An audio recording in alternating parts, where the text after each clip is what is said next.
meniscus surgery. And college football, former Florida Gator quarterback DJ Lagway is headed to Baylor. In the SEC, Jason Witten and the University of Oklahoma have hired him as the new tight ends coach. Make sure to tune in this evening as the Nashville Predators are back on the ice in Smashville, taking on the New York Islanders.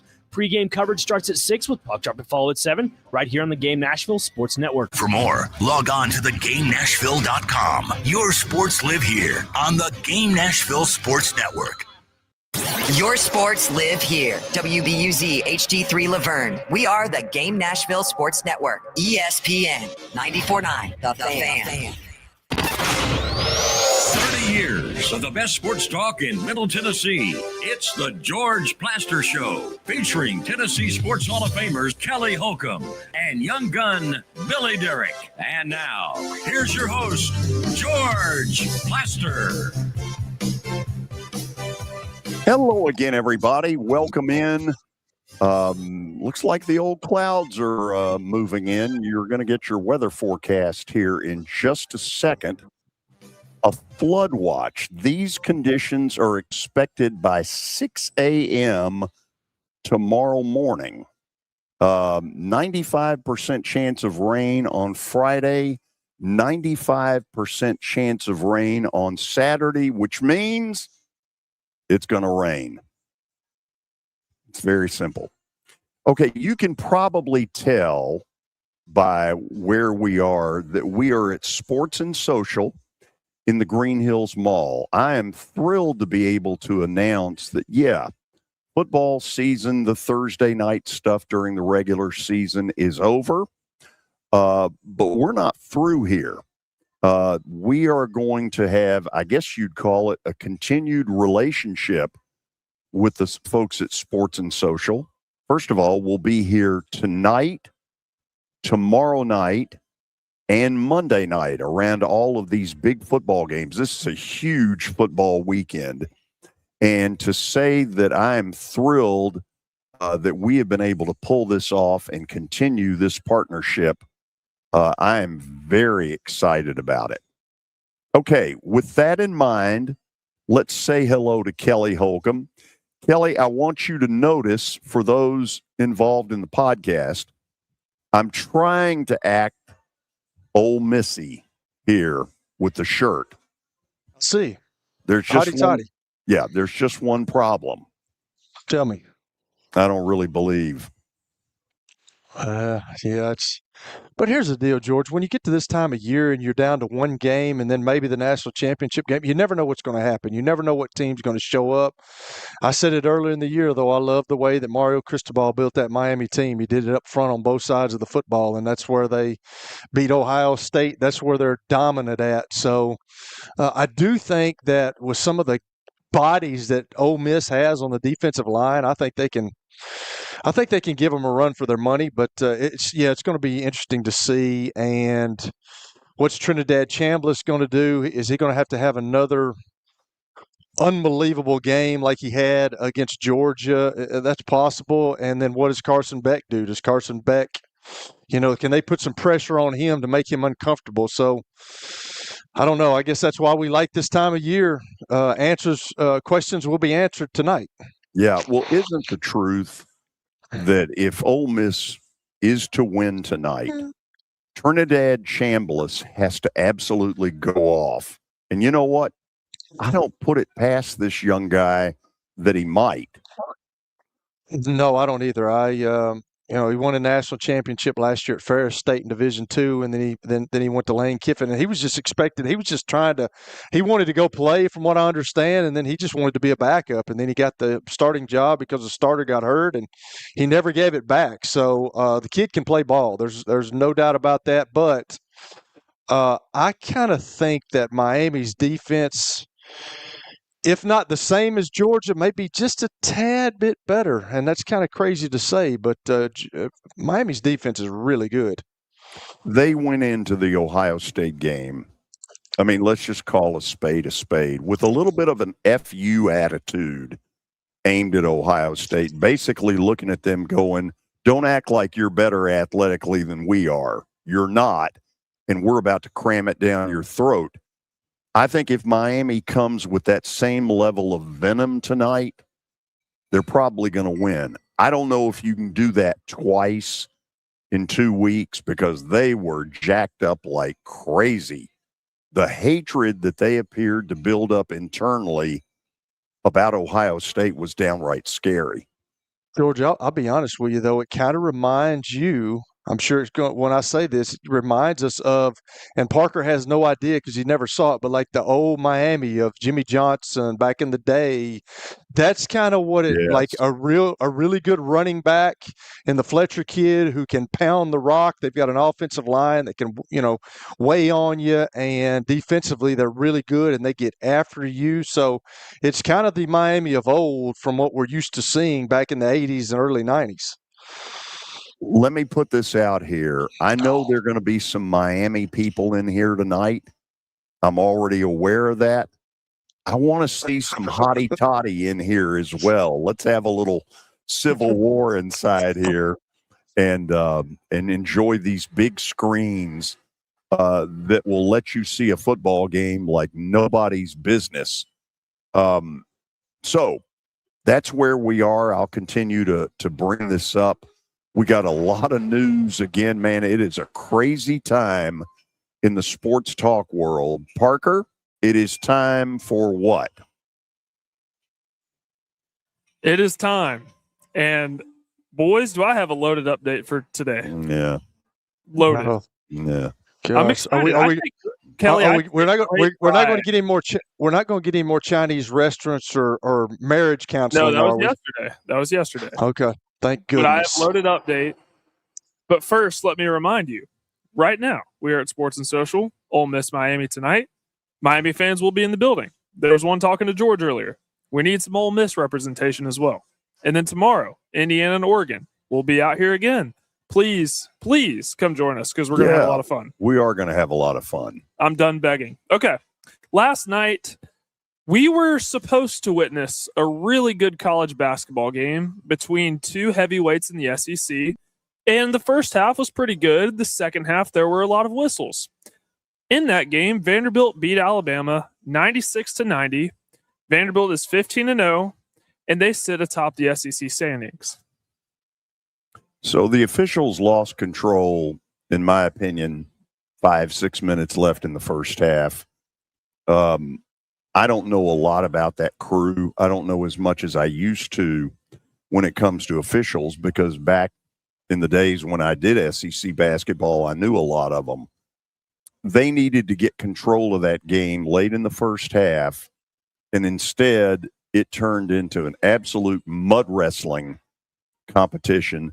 Think about this. In the second half, with 14 minutes left in the game, both teams were in the bonus, and they were both in the double bonus before midway in the second half. Ron Bargatze and Lee Fowler, College Basketball Insiders, will join us at 4 o'clock. And, man, we got a lot to talk about. I just got a text, and wow. Lipscomb Academy has hired Trent Dilfer back as their next head coach. I literally just saw that too. Who is it that told you that was going to happen 2 months ago? I can't remember. Did you say that, George? Yeah, I sure did. On a Friday when we had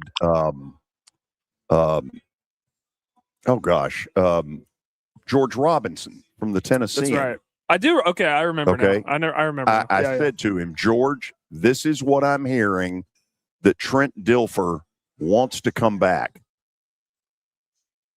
Yeah, because Trent can recruit these kids and he can get better kids at Lipscomb Academy. But when you're at UAB, not happening in the state of Alabama. If you're trying to recruit a kid that's he's not going to UAB. He's going to Alabama or Auburn. That's just part of it. It will be interesting to see how visit number 2 works out, because by the end of the first one, he was sort of a hated figure among high school coaches in the Nashville area. He was not well liked at all. Maybe hated again. You are correct, George. You're correct. We have hirings. We have firings. Most notably in the NFL, the Miami Dolphins fired Mike McDaniel today. I'm very surprised that this did not happen sooner. They're also looking for a general manager, and that hire is expected by tomorrow, per ESPN's Jeff Darlington. So it's easy to make up the rumor. Was Miami the team that reached out to Harbaugh to say, hey, we're open to talk turkey, even though we have a head coach? Absolutely, and I got some friends that love the Miami Dolphins, and that just makes sense. I mean, I would think that John Harbaugh would love being in the Miami area. Great place to live. Other than every now and then you get a storm, but like it's awesome down there, and I could see that happening. The Bucs offensive coordinator Josh Grizzard was fired today as well, and this is kind of interesting because the history that the Bucs have had in recent years of their offensive coordinators being really good. Grizzard was getting some early looks to potentially be a head coaching candidate, and how quickly the NFL landscape changes. Kelly, their offense dipped to 22nd in the league, I contend, because they had no running game. And when it's all put on Baker, he can become a turnover machine. But George, when you have as many injuries as they had, the Godwin kid was out a bunch, Mike Evans was out a bunch, and you struggle running the ball sometimes. And then Baker Mayfield is one of those type guys. We all are that play the position of quarterback. But when you feel like you have nothing around you, then you start to press. You start trying to do things, trying to win games, and that's when you're forcing footballs. Absolutely, Parker. So when you do that, nothing good happens, and I think that's kind of what happened this year. And it's amazing with all the things that happened this year, they still had an opportunity. They still won the final game against Carolina. If it wasn't for Atlanta, they would be in the playoffs. Nobody wanted to win that NFC South. No. That tiebreaker was probably the most confusing scenario for a play-in I've ever seen. It happens. I have some updates on Damon Williams Jr. at Washington, and this might get a chuckle out of the both of you. But his agent announced he's represented by Wasserman Football. They put out a statement on social media today that they are no longer representing Damon Williams Jr., citing, quote, due to philosophical differences. Oh, Uh-oh. yeah. However, Damon Williams is retaining his attorney, Darren Heitner, because there are some legal challenges coming his way. This might be, Kelly, kind of a test case of how far can you push this system and just make up whatever rules you want to make up. That's like being in court and they get people that are representing you saying, we've recused ourselves, we're walking out and leaving you there by yourself. You know what I was thinking about the other day? Do you remember the College Sports Commission that was created before the season started? No. They're the ones basically supposed to be enforcing fair market value, NIL, that sort of thing. They were created in July, I believe, by I'm blanking on his name, but he used to be with the MLB, George. I haven't heard a peep out of them. And I know they're trying to build their staff, but I haven't heard a peep out of them. So this is going to get really interesting. Well, they're studying all the tampering that's going on. Yeah. DJ Lagway, the quarterback at Florida, has verbally committed to Baylor. Really? Okay. Yeah. What's the connection, All right. or is there one? Not that I'm aware of. Wow. Okay. Sam Levitt. He's got some things to prove. Sam Levitt, A lot. who took a visit to Tennessee yesterday, is extending his stay. He's supposed to leave today, but now he's leaving tomorrow. If they can get Levitt, that would be really good for when healthy, and that's a big when healthy. He's pretty good. He's number one. So are we on the Tony bandwagon thinking that they're not going to pay him the $6.5 million the Sorsby kid got from Cincinnati? I mean, do you think what do you think Tennessee is willing to pay a quarterback? Do we know that? We don't know. I'm guessing probably 3.5.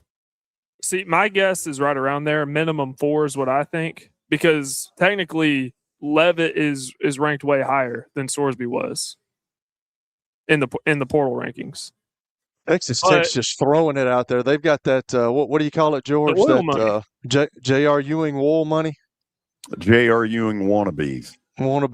Which I'm confused, because if Tennessee didn't want to pay Sorsby that much money, would they want to pay Leavitt that much? But Leavitt's better. It's called some level of desperation.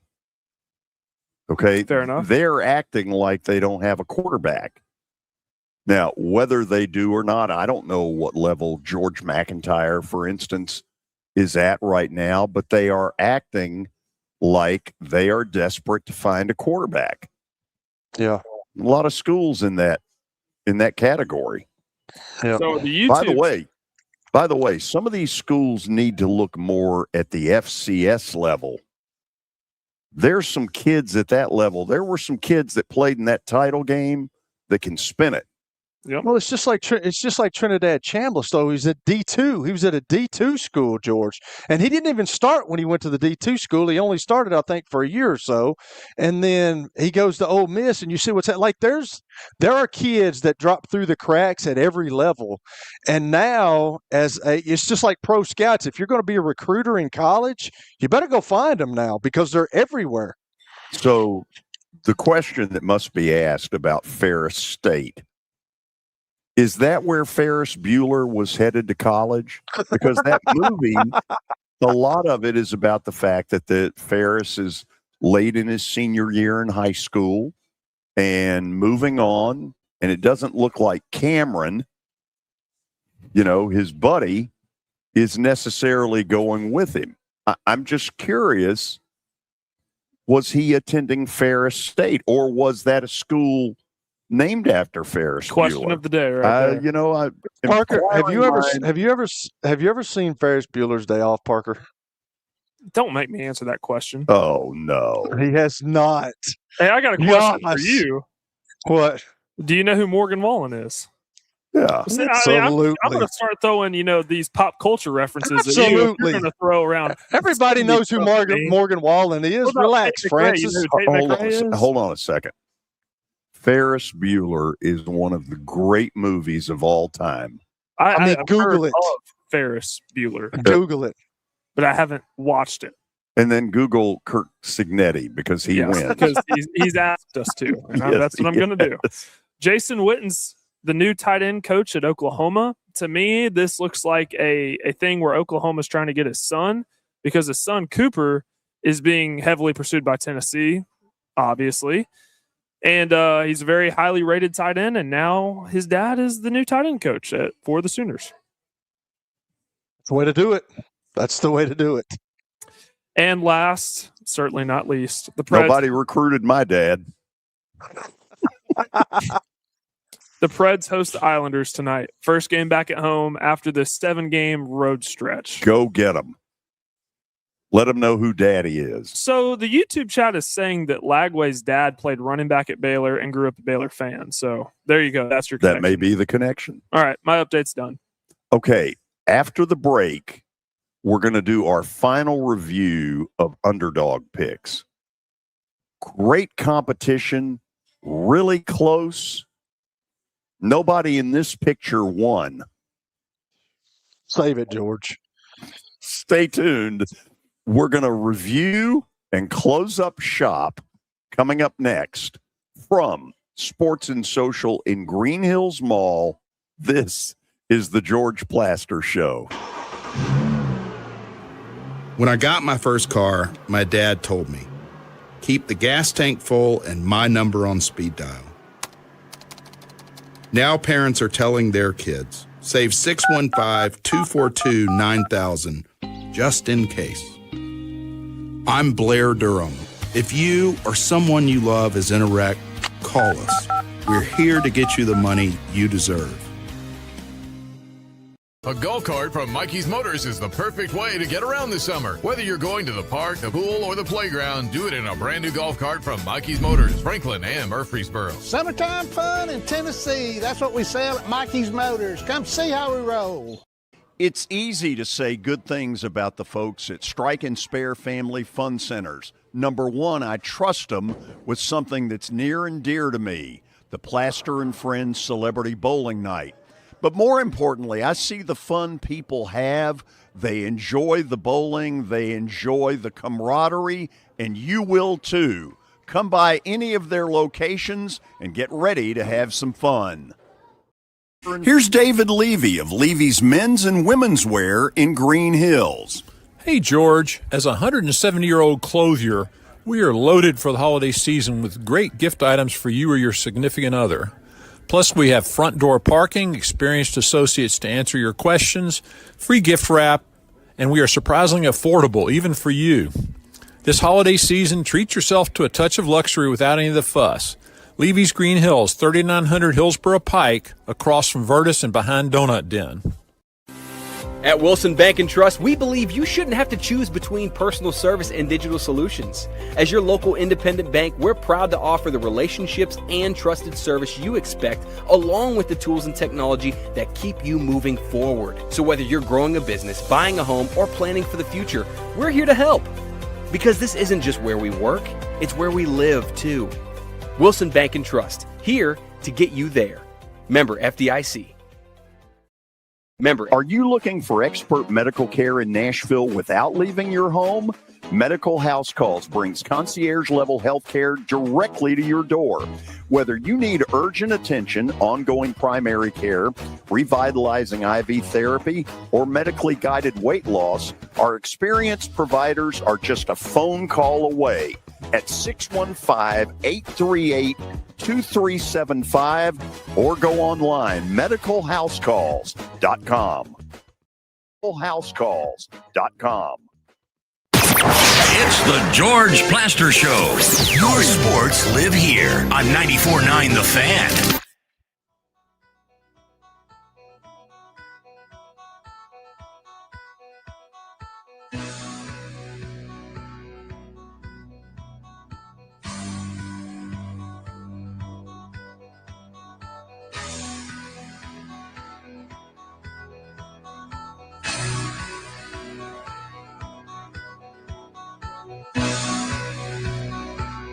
Oh, it's a shame you can't hear what's being played right now. I Chicago can't, Bulls, man. Michael Jordan, starting lineup. Oh, nice. Or like as their PA announcer would say, Bill, right. Thank you. So, are we ready and raring to go with everybody? Yes, I believe so. Well, everybody but Chuck. Chuck seems to be the world traveler these days. Chuck is the world traveler. So we conclude today by letting people know exactly what went on in the final competition for the underdog picks. Let's bring all the contestants that we can to our microphones. Let's begin with the great military leader, the General, Al Dorsey. General, how are you? Happy New Year. I'm fine. How are you, George? General, I'm good. I want to know, before we reveal everything, what level of humility have you shown in the last couple of weeks involved with this competition? A lot. I text Kelly rooting for him to win that last game, just so he could give you all the hell that was due you for you being so hard on him.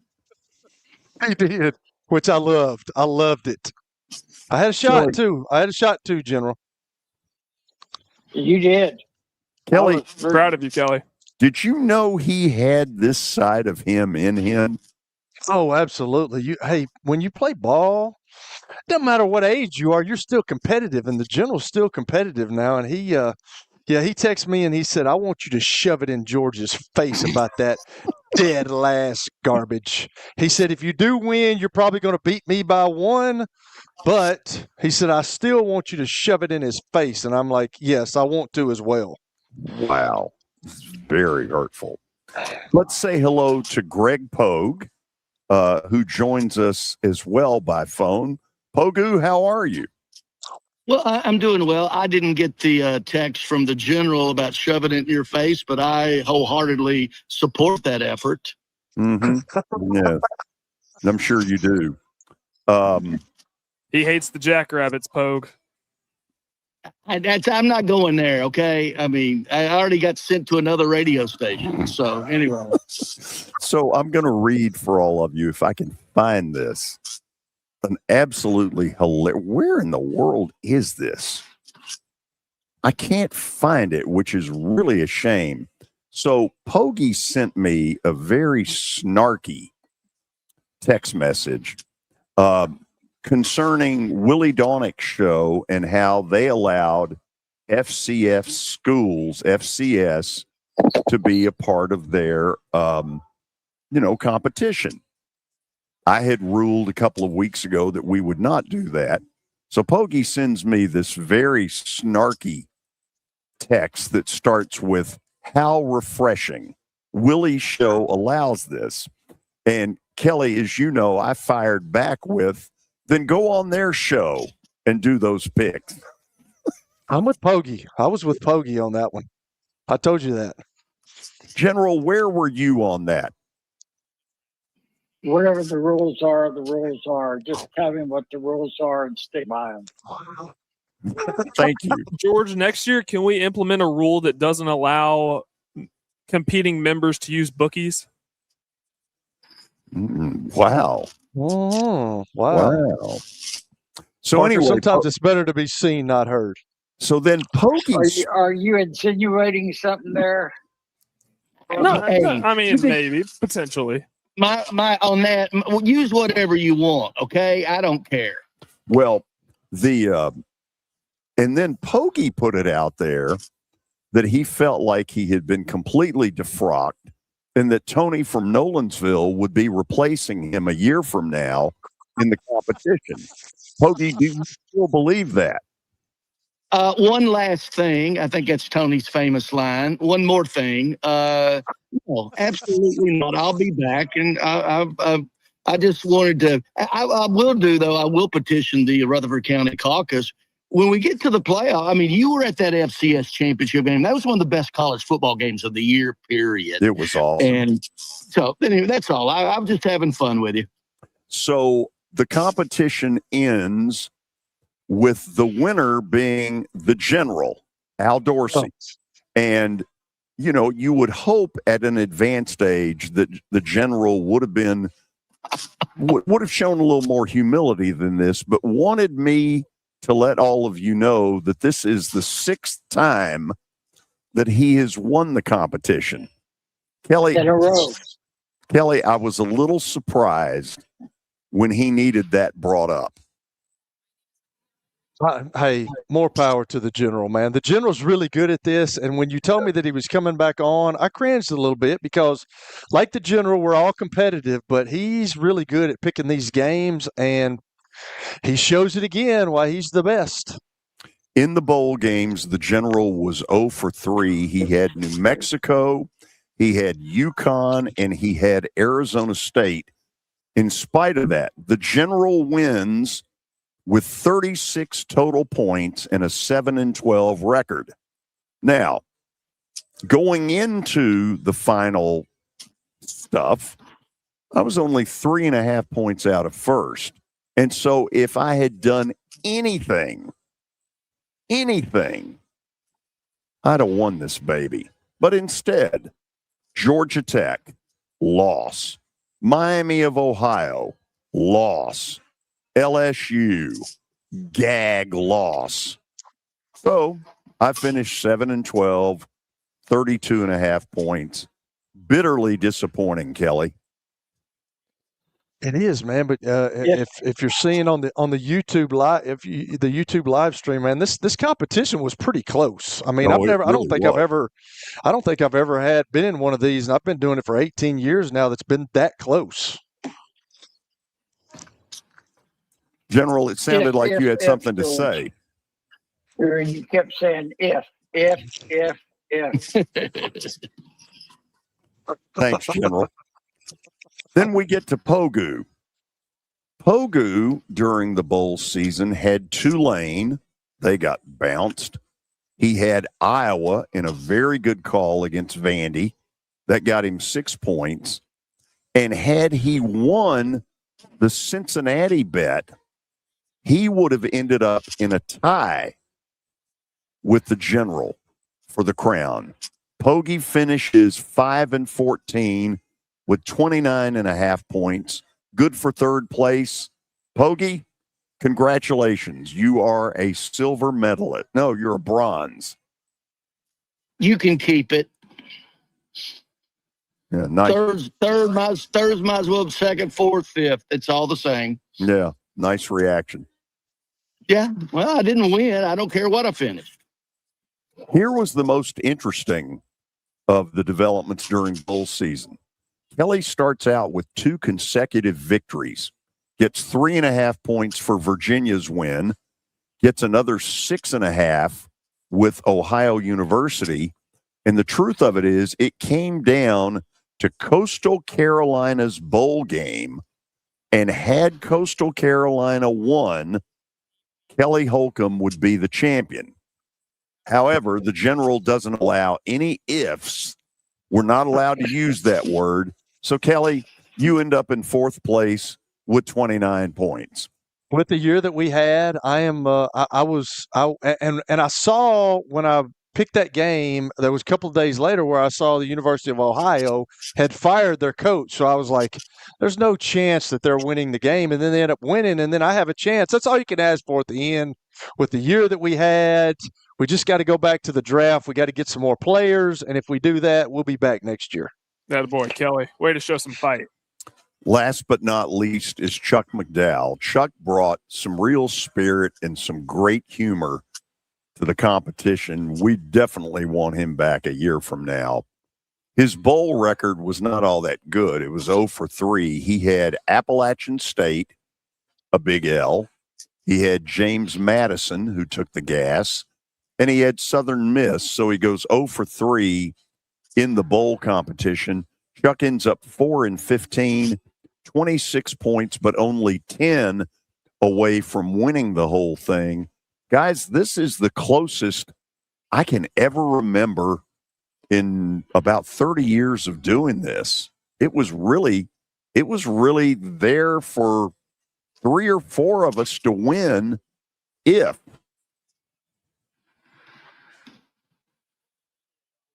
I totally agree, George. I mean, that's what I'm saying. I've been doing this for a long time with you guys. And, usually somebody kind of pulls away, but this year, like mine, I had a chance to win it at the end. That's all you can ask for. And we all get competitive. We all start texting each other. We all show no humility during this, especially me. I love it. General, congratulations on your victory. Your reaction? Well, I guess I realize I need to work a little harder next year. It was a little closer than I'm used to. Forget you, General.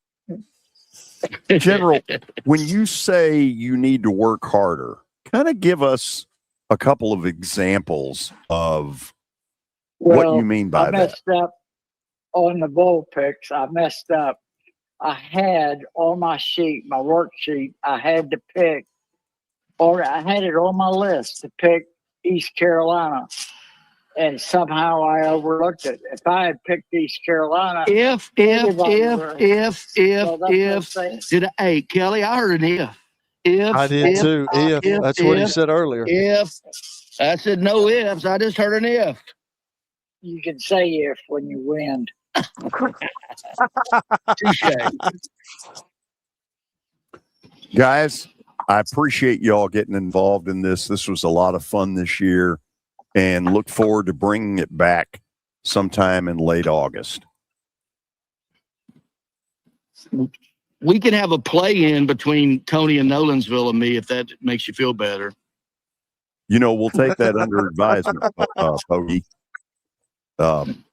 We'll have to run that through the Rutherford County Caucus first. Absolutely. Hey, guys, thank you. Happy New Year to all of you. General, congratulations. What exactly do you win? Not much. Well, I thought there was a dinner involved. Well, if it comes down to George paying for a White Castle dinner. George ain't paying for no dinner, General. You know that. You've known him a long time. Yeah, I know that. I'll tell you what, you set it up and I'll take everybody to a nice dinner. By golly, we're in. Kelly, let's go. Done. With all my winnings. Yeah, absolutely. Guys, thank you. Talk soon. Enjoyed it. Thanks, guys. Okay, that's our competition. Larry, apparently you don't like this. And my reaction to that would be, relax, Francis. Every once in a while, we're allowed to have some fun. We'll come back and we'll talk about what's going on around the NFL. We had yet another firing earlier today. It's a crazy time in the coaching world. This is the George Plaster Show.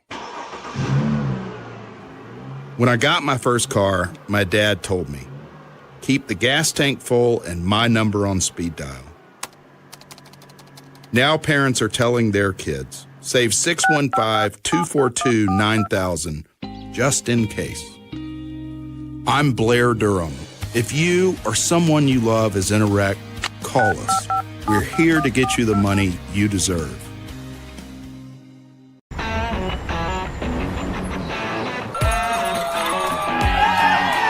Smashville hockey. Around here, it can sound like a language of its own. But hey, if you can pronounce Demumbrian, then names like Yossi, Shea, Marchessault will roll right off the tongue. Nashville Predators, only in Smashville. Hey, this is George Plaster. As all of you know, the college football playoff continues, and it's going to be hot and heavy. Thursday, it's the Ole Miss Rebels in the University of Miami. Friday, it's Indiana and Oregon. And guess what?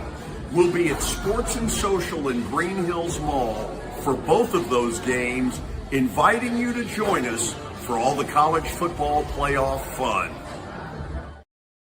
At Green Hills Mall.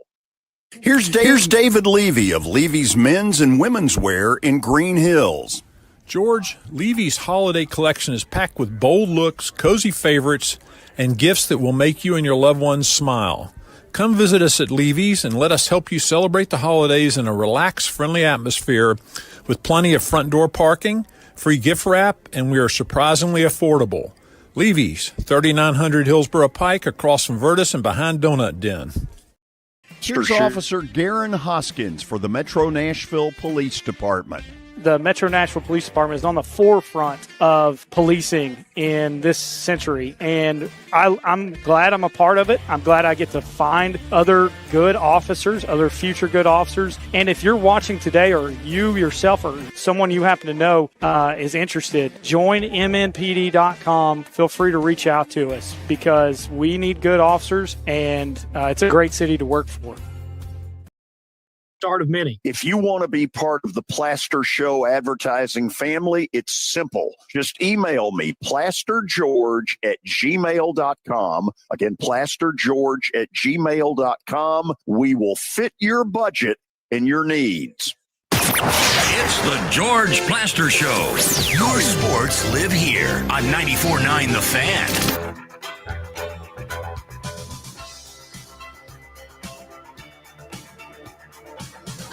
Okay, we are back. Boy, that's a pretty picture for those of you who are watching by way of podcast. We are at Sports and Social in Green Hills Mall. The partnership is going to continue even though the NFL regular season is over.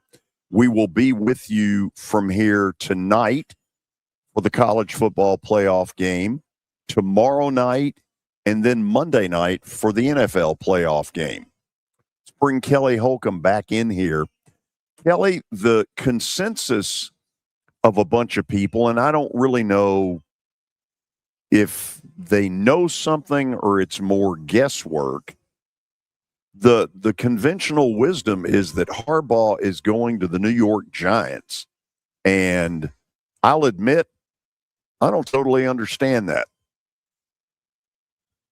Yeah, I'm not sure about that either, George. I talked yesterday. Nowadays, obviously, all these guys want to be head coaches in the National Football League. That's a given.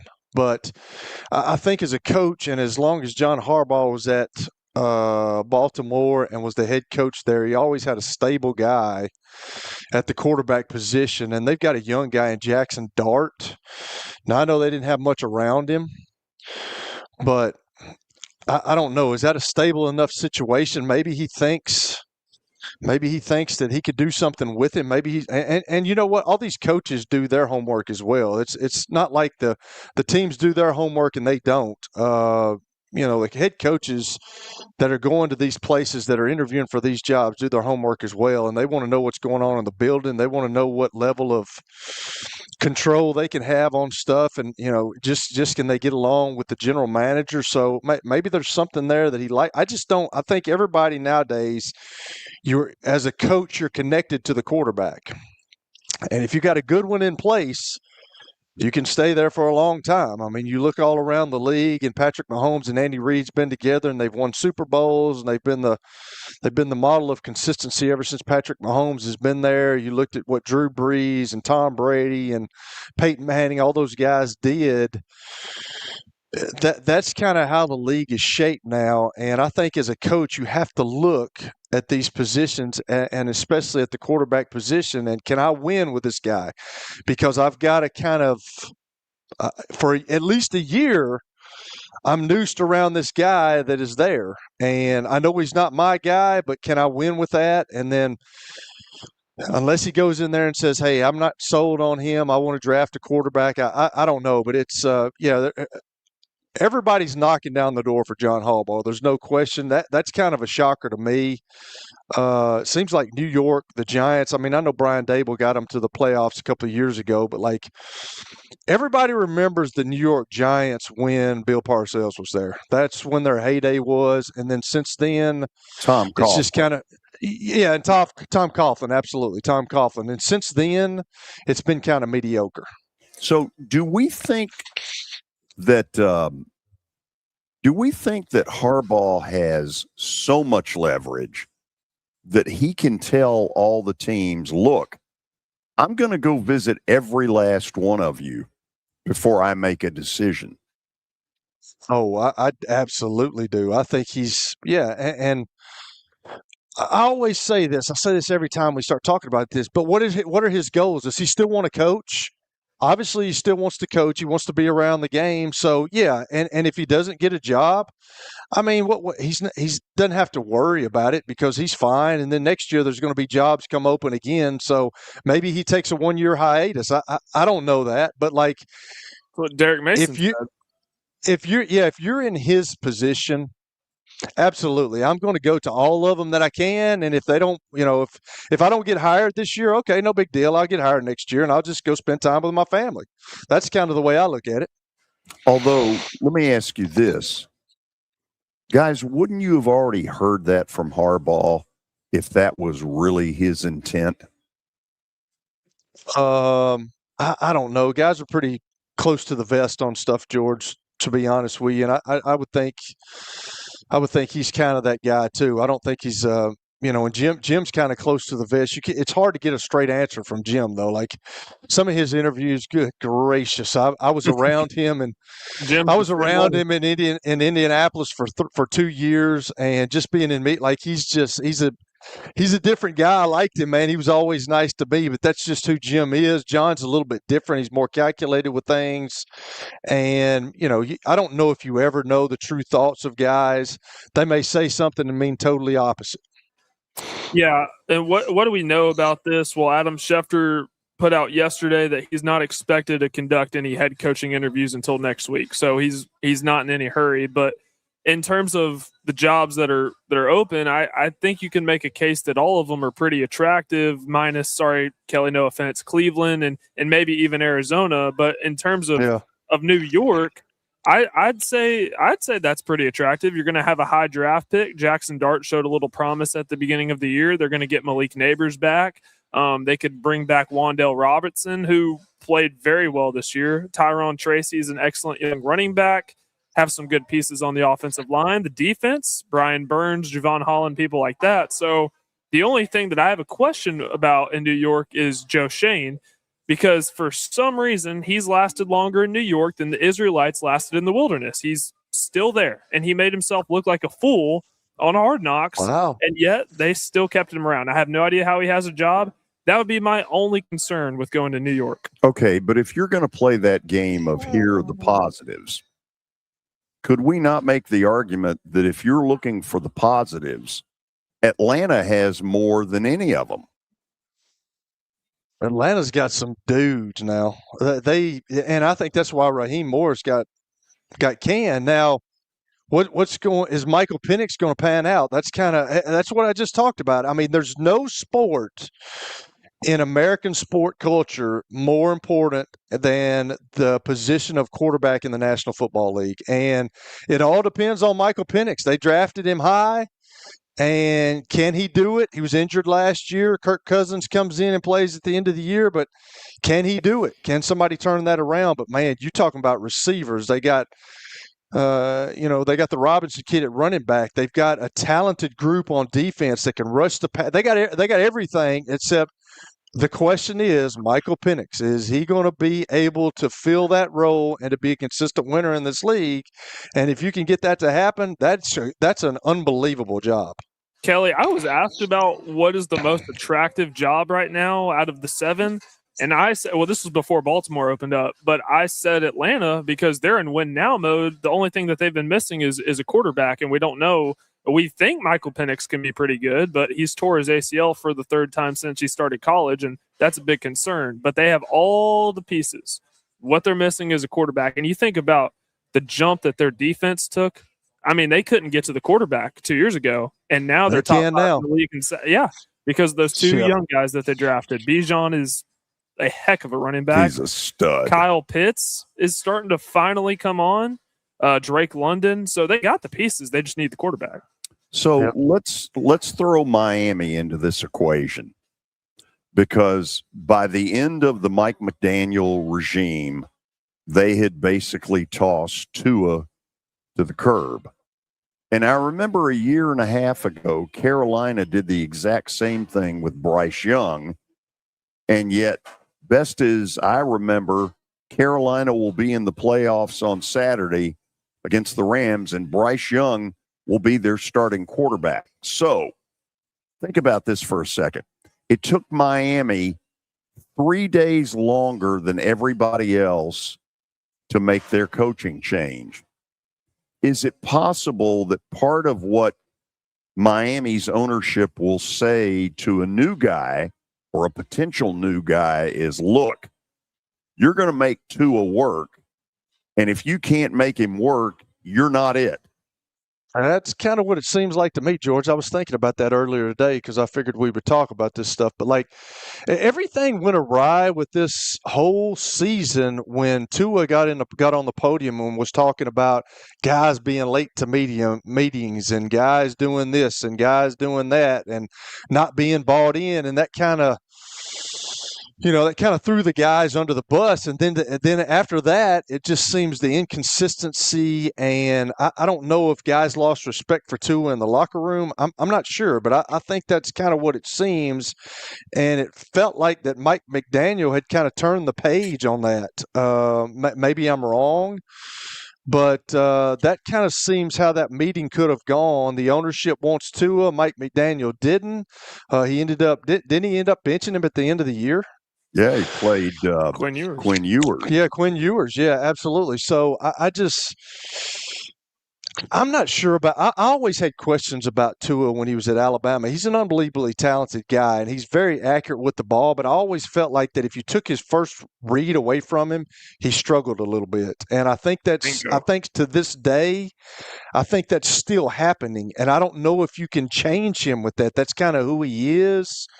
And it's going to be interesting to see who they get. But I can see the ownership saying, hey, whoever we get is going to work with Tua and going to figure it out because we paid that young man a lot of money.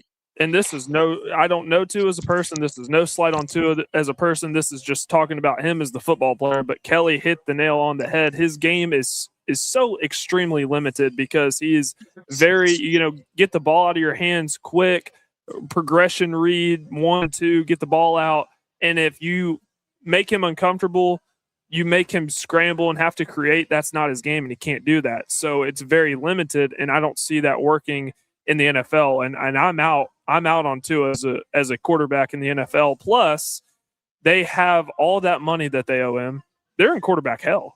Basically what Cleveland was with Deshaun Watson. That's what's going on. And that's what happens, George, when you make mistakes at the quarterback position and you pay a lot of money, then it sets you back 3 to 4 years. I mean, that's true in the National Football League. If you miss on the quarterback and you pay him all this money and then he doesn't pan out, you're in trouble for a while. What was Mike McDaniel supposed to do? I feel like he got the most out of Tua that he possibly could. He led the league in passing at one time, but I just think he lost a lot of respect in the locker room. I really do, and I think guys stopped playing for him. And Tyreek Hill getting hurt, took the big play offense away from them a little bit. So here's one note I want to bring up. Cleveland is going to interview former Titans defensive coordinator Jim Schwartz. And I'll be honest, I would like to have seen the Titans reach out for an interview with Jim Schwartz, who knows the lay of the land here extremely well. I think he's done a very good job as Cleveland's defensive coordinator. And I'll be honest, having known Jim, I'm rooting for him.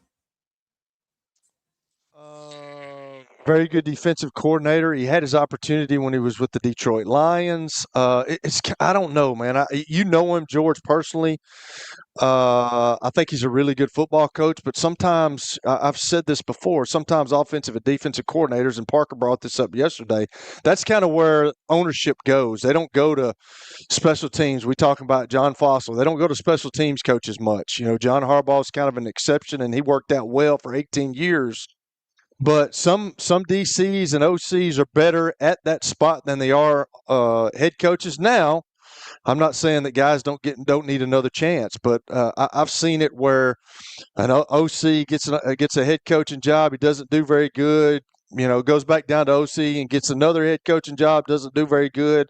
I don't know. There's just a big question mark to me there.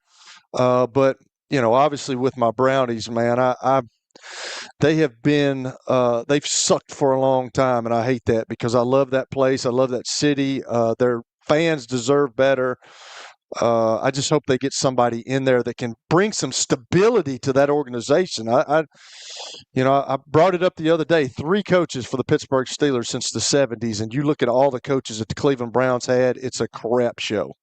Isn't it crazy? I think I talked about this with George. It might have been someone else, that out of the AFC North head coaching jobs that we could have seen 3 of 4 be gone, Zach Taylor, I think, should have been fired.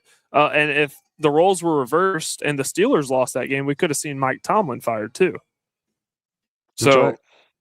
Well, if you look around at these openings right now, and some of you will disagree with this, and that's fine.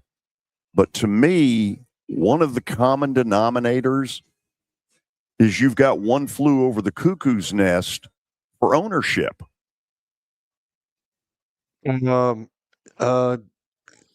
Yeah, George, I've been out to Arizona before. I've been in Cleveland.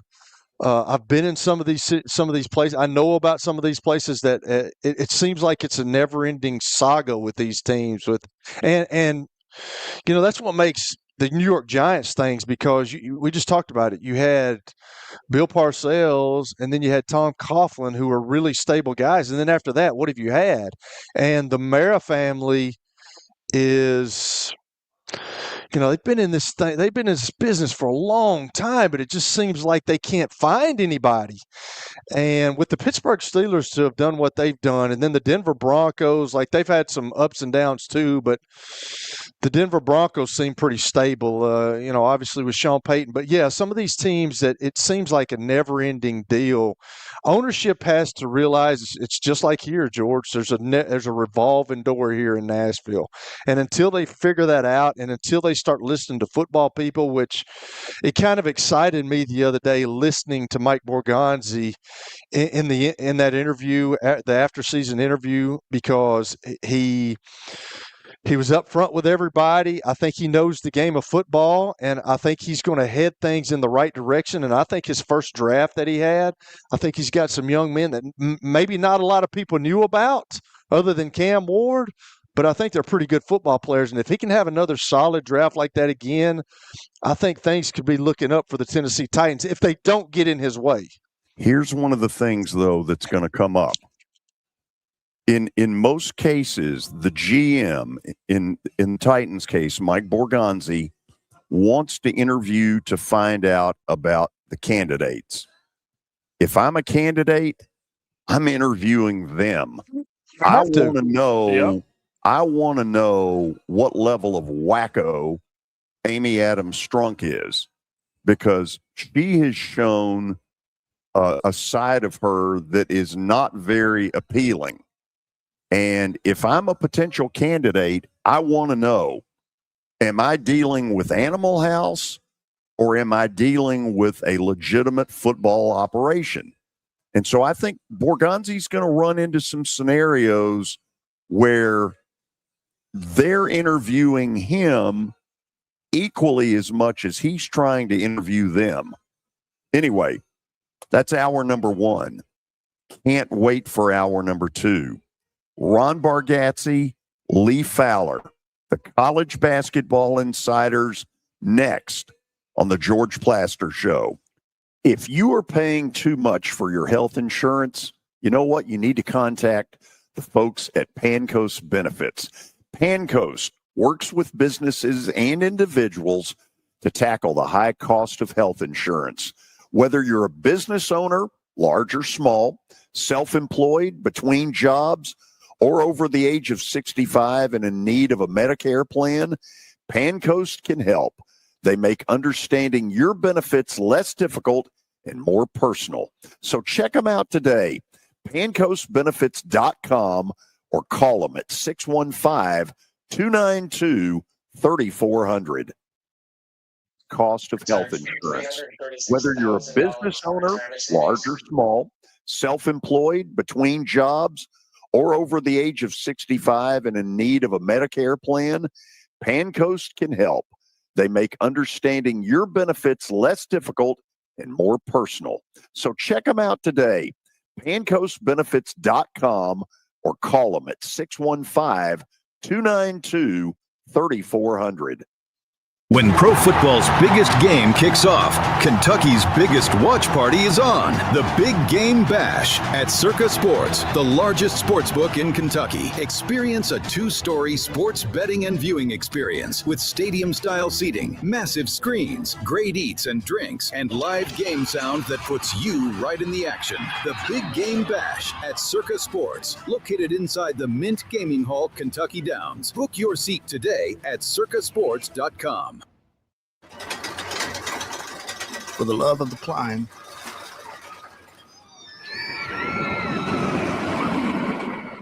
For the love of the fall. For the love of knowing your kids' laughter is the sweetest music there is. For the love of Tennessee. Travel safe.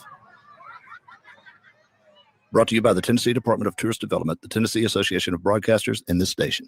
Looking for a true taste of Nashville? Visit Nelson's Greenbrier Distillery, recently voted the #3 craft distillery tour in the country. Located just 1 mile off Broadway, it's an easy stop for locals and tourists alike. Step inside our historic distillery, learn the history behind the original Tennessee whiskey, and see how it's still made today. And while you're here, don't forget to stay a while and enjoy a meal at our on-site restaurant, Nelson's Greenbrier Distillery, where Nashville's spirit comes to life. greenbrierdistillery.com for reservations. Busy bee, yeah, busy bee. Hey guys, Big Joe here for my friends over at Busy Bee. Listen, new year, new friends. Buy one Beehive membership and give one Beehive membership for free to a friend in Middle Tennessee. Look, I am a Beehive member and I would love for you to be one too. Yeah, Beehive membership only for my friends at Busy Bee. Call 775-7833. Athletes Unlimited Pro Basketball comes back to Nashville's Municipal Auditorium for Season 5, February 4th through March 1st. Come watch women's basketball stars Alicia Clark, Tina Charles, Tihina Paopao, Lexi Brown, Isabel Harrison, and many more. Tickets start as low as $20, which gets you access to both games of the doubleheaders. Go to auprobasketball.com to buy your tickets today. AU Pro Basketball. Our court, our game. Future leaders begin at DePauw University. In the School of Business and Leadership, students gain the skills and confidence to make their mark and change the world. Step up, stand out, and lead with purpose. Learn more at depaw.edu. Your sports live here. WBUZ HD3 Laverne. We are the Game Nashville Sports Network. ESPN 94.9 The Fan. It's the George Plaster Show. Your sports live here on 94.9 The Fan.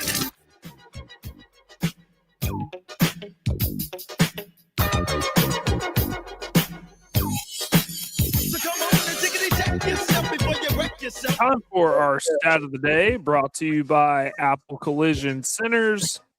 Braden Smith, the guard at Purdue, is 107 assists away from breaking the all-time assist record in a career.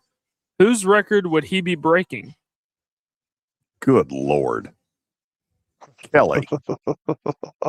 Really? Oh my gosh! Is it? I mean, you got to give us some tidbits here, Parker. Give us something. I mean, is it here recent? Yeah, is it here recently? Is it way back when? Is it a Big Ten? Like, good gracious! It's what? Back in the day. Back in the day.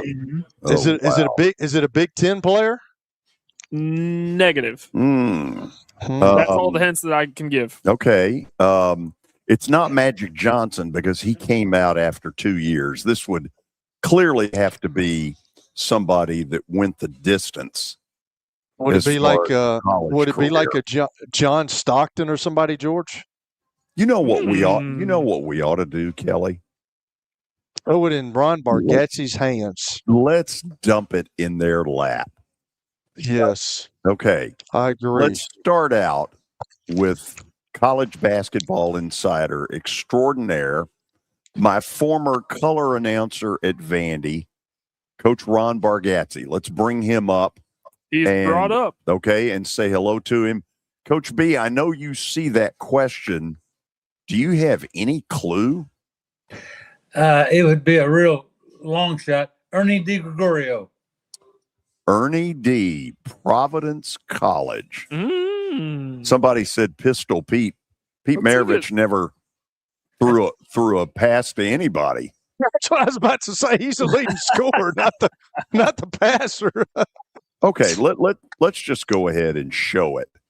And I feel like you guys are going to be kicking yourself when I show this answer. It's not like Larry Bird or somebody, is it? No. He's a legend, though. All right, should I show it? Sure. Bobby Hurley. Okay. Bobby Hurley. Okay. That's a good one. So we are efforting at this moment to try to get Lee Fowler in. Coach Ron Bargatze has been a part of this kind of stuff for years with me, and I would consider him the foremost expert on basketball in this community. So let's bring his picture up by way of the podcast. That's an interesting picture right there. Coach B, how you doing? Good afternoon. Coach B. My favorite golf partner right there, Kelly. I mean, we keep talking about golf and we don't get it. I mean, it's January, it's 85 degrees, and you still won't call a brother. I mean, what are we doing? Let me tell you, when I start playing again, I'm calling you. Okay, well, call me. Because I know you're long and you're clutch. Coach B, we need you to get yourself focused in the middle a little bit better on this picture. Excellent. So if you called me, what would you get? A three-shot penalty. Wow. Okay, I'm told that we now have Lee Fowler as well. Lee was my color announcer at Memphis State because that's what it was back then. He also was a former athletic director at MTSU and at NC State, among other places. And in 2001 was the chairman of the NCAA Men's Basketball Selection Committee. Lee, how you doing? Not sure if we have Lee yet. Okay, okay, hold on a second, because he's telling me he's here, and let me make sure, is that the number that they're calling? Yes. Okay, then we need to get that straightened out here in a second. Coach B, let me do this real quickly, because we're going to spend a lot of this first segment on Vandy, and rightfully so, given what's been going on. But the Kentucky situation is getting really hairy. They lose at home to Missouri last night. They got the crap boot out of them again at Rupp Arena. And when I look at them, I don't see Kentucky talent. Well, it's certainly not the right combination of players. I think one of the real key things is when a coach puts a team together, you want the sum of the parts to be a good ball handler, floor leader to run the show. You need a couple of really good perimeter shooters now with a three-point basket, someone to protect the rim. All those elements need to be focused and brought together in a lineup. And Kentucky's lineup they've got to substitute to get certain elements in there. They don't have 5 or 6 or 7 guys who can bring all those elements together. I don't expect that there's going to be a ton of patience about this. How do you think this all ends? Because it's clear to me that he is not recruiting at a Kentucky kind of level. How does this play out? Well, you would think Kentucky could certainly have an NIL fund second to none. And I'm saying you've got to make good decisions in recruiting and adding those key elements. Someone could go to Mark Byington and say, what is your formula? You've put together back-to-back rosters with probably not as much NIL money as a lot of schools have, but bringing in elements that mesh well together that can win on the floor. So my hat's off to him. I think he is a terrific young coach who could win at any level and put together the right elements on his lineup, to go to war with. I'm told we have Lee Fowler with us by phone. He's down in Georgia. Sluggo, how we doing? I'm doing great, George. I hope everybody's good. We're doing great here. I want to toss this out at both of you at the beginning. I was really excited going into Memorial Gym last night to see what we were going to see. And I felt like the officiating crew completely ruined the evening. I thought they lost control of the game 5, 6, 7 minutes left in the first half. And then it just turned into a big sumo wrestling match. And I just felt like if that's really what this is all about, it wasn't very pretty. George, I'll take that. I thought the first half got really crazy, and nothing was called, and a lot of attacking the goal, And as I've always felt like coaching, playing, and being an administrator, you know, you got to get control of it when it begins, or otherwise it gets out of control. And, you know, unfortunately, I think sometimes officials check the number of fouls they've called in the first half and then try to make it a certain amount in the second half, and then it kind of takes away from the game because there's no flow to the game. I agree with you. I thought it was really strangely officiated. Sometimes that's created by the way the players are playing and not making shots and ball bouncing long and that sort of thing. But I thought they let too much go in the first half and then try to get it control in the second half. I have a question for Lee. How would Roy Skinner have liked that game last night, Lee? Well, Roy would have loved it. He enjoyed Memorial Madness, and it was definitely that way last night. And he kind of thrived off of that, even though he was a shy person. He loved competition. So, guys, let's talk about Vandy for a second. They're sitting here with this gaudy record, 15-0, 2-0 in the SEC. Lunardi has them as a 2 seed. In my lifetime, if we're being honest, I've thought that the ceiling on Vanderbilt basketball, for the most part, has been Sweet 16. That you could get a Vandy team to a Sweet 16, but when you got there, that's when they would get overmatched. The one exception being when Kevin Stallings took Georgetown to the wire and got screwed over on a call that didn't go their way.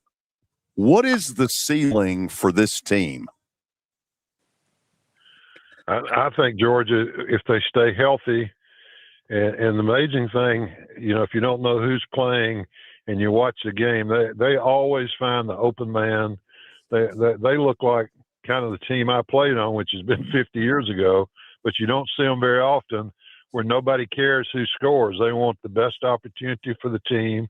And as long as they stay in that and stay healthy, I think that it's really unlimited to what they can end up doing.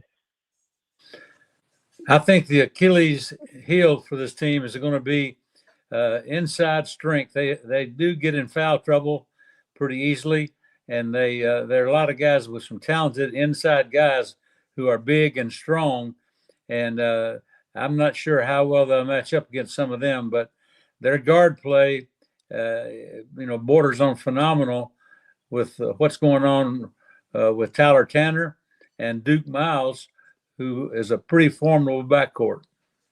Coach B, if you stop the season today, and obviously we're still got 2 months of regular season, Tyler Tanner might be the SEC Player of the Year. In fairness to you, you were yapping all this 2.5, 3 years ago about him. Tell me what you saw back then that made you think he could rise to this level. Well, he's got a terrific head on his shoulders. And what Lee said a minute ago about not caring who scores, I think Tyler would be even more comfortable on the court if he had a little more firepower around him where he could distribute the ball. You know, he comes away with 15 assists the game before last. And then last night, I think he was 29 and 7 on a score of points and assists. So that's the kind of leadership you need outside. And he's equally adept at taking the ball to the basket, pulling up for the perimeter shot, and making sure the ball you get the ball down the court. Passing ahead to the open man is such a key in transition basketball. Lee, you laid some stuff on me earlier today on the phone that just blew my mind about Byington, Kurt Signetti, the fact they were both at JMU at the same time. Go into all of that again for the listeners.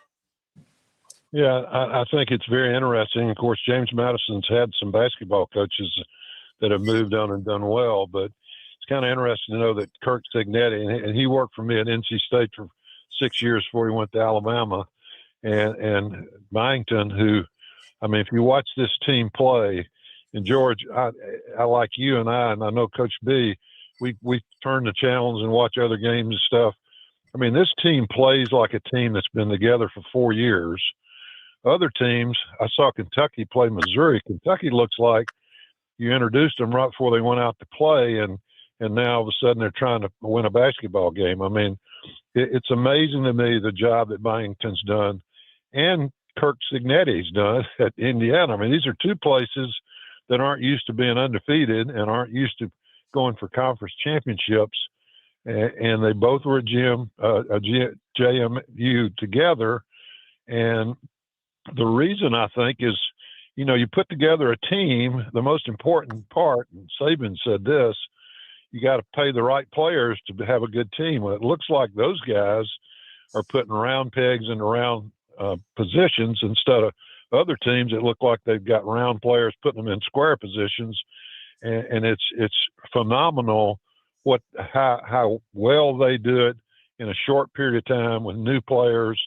And my hat's off to, you know, the athletic director at Vanderbilt. She's doing it in women's basketball and men's basketball and football and baseball. So she's done a great job of her hires, and they've done a wonderful job of bringing in people that play team basketball but are very talented also. And that's not easy in this day and time with people wanting more money and wanting to change schools to get more money. And so my hat's off to what they're doing there. And Kirk Cignetti's, I mean, if he wins out, that's the most amazing story I believe I've ever seen in my lifetime, to take Indiana to a national championship and the number of games he's won in 2 years.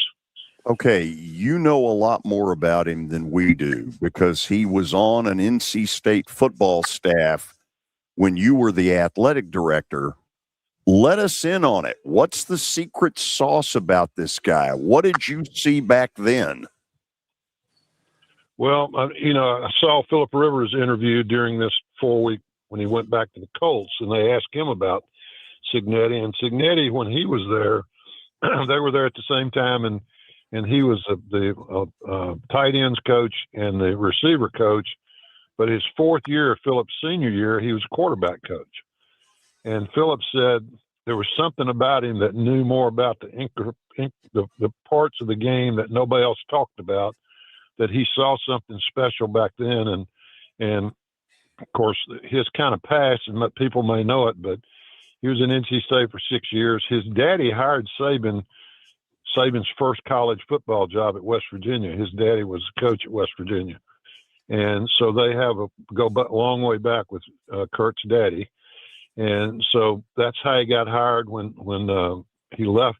He went to Alabama for 4 years, and he wanted to be a head coach so bad he was willing to take any job or a job that he thought he could win, because he felt like he could win anywhere.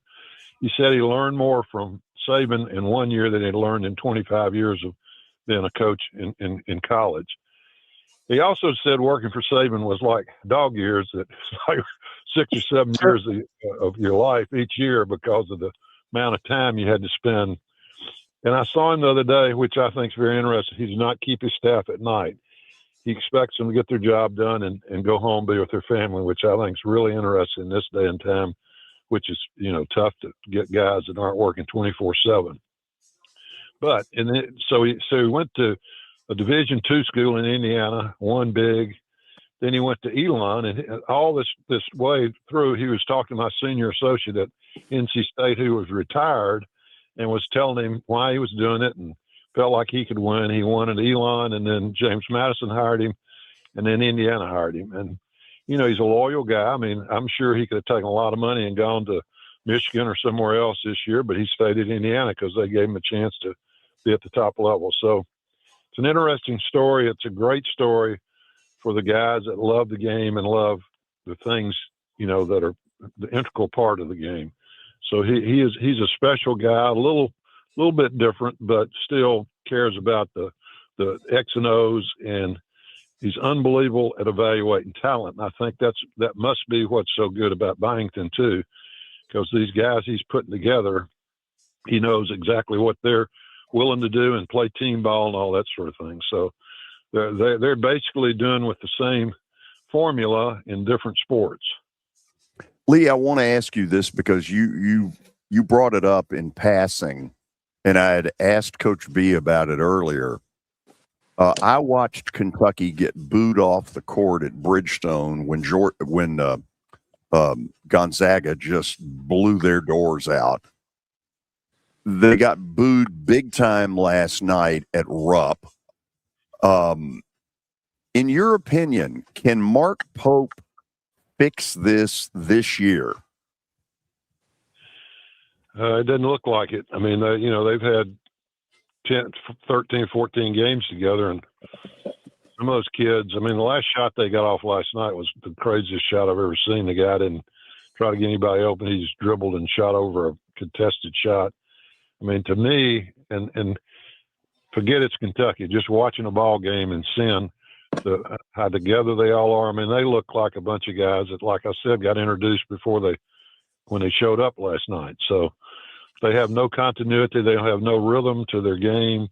They don't look for open guys. I mean, it's not real fixable if your kids don't care about the team result. And that seems like at this point in the season, and I feel for it because I think Mark Pope's a heck of a coach. But you go back to Saban's statement, you better be paying the right guys the $20 million that you got to spend. So, I think that's very important, and that's why Indiana and Vanderbilt are doing so well, because they knew what they were building and trying to build it in a certain way, not just paying people money. Okay, we're going to go to our first break with these guys, and then Kelly Holcomb and Parker Kelly will take over with the College Basketball Insiders, our first visit of the 2026 season with Coach Ron Bargatze and Lee Fowler. We'll go to the break. This is the George Plaster Show. When I got my first car, my dad told me, keep the gas tank full and my number on speed dial. Now parents are telling their kids, save 615-242-9000 just in case. I'm Blair Durham. If you or someone you love is in a wreck, call us. We're here to get you the money you deserve. A golf cart from Mikey's Motors is the perfect way to get around this summer. Whether you're going to the park, the pool, or the playground, do it in a brand new golf cart from Mikey's Motors, Franklin and Murfreesboro. Summertime fun in Tennessee. That's what we sell at Mikey's Motors. Come see how we roll. See how we roll. Venture Express has been helping people in this area for more than 40 years. They're headquartered in Murfreesboro with over 30 years of dedicated fleets involving production, manufacturing, and corrugated experiences. They're an asset-based company with over 700 tractors, 4,000 trailers, and 800 drivers. If you need their help, dial them up 615-793-9500 or log on to ventureexpress.com. You've heard me talk about the putting zone. Well, guess what? It's now open, and it offers a revolutionary indoor golf experience featuring state-of-the-art putting surfaces designed to replicate real-world course conditions. It allows players of all skill levels to practice, compete in tournaments, and connect year-round. Go by and see them at 3040 Sidco Drive and tell them Plaz sent you. Are you looking for expert medical care in Nashville without leaving your home? Medical House Calls brings concierge-level health care directly to your door. Whether you need urgent attention, ongoing primary care, revitalizing IV therapy, or medically guided weight loss, our experienced providers are just a phone call away at 615-838-2375 or go online, medicalhousecalls.com. It's easy to say good things about the folks at Strike and Spare Family Fun Centers. Number one, I trust them with something that's near and dear to me, the Plaster and Friends Celebrity Bowling Night. But more importantly, I see the fun people have. They enjoy the bowling, they enjoy the camaraderie, and you will too. Come by any of their locations and get ready to have some fun. It's the George Plaster Show. Your sports live here on 94.9 The Fan.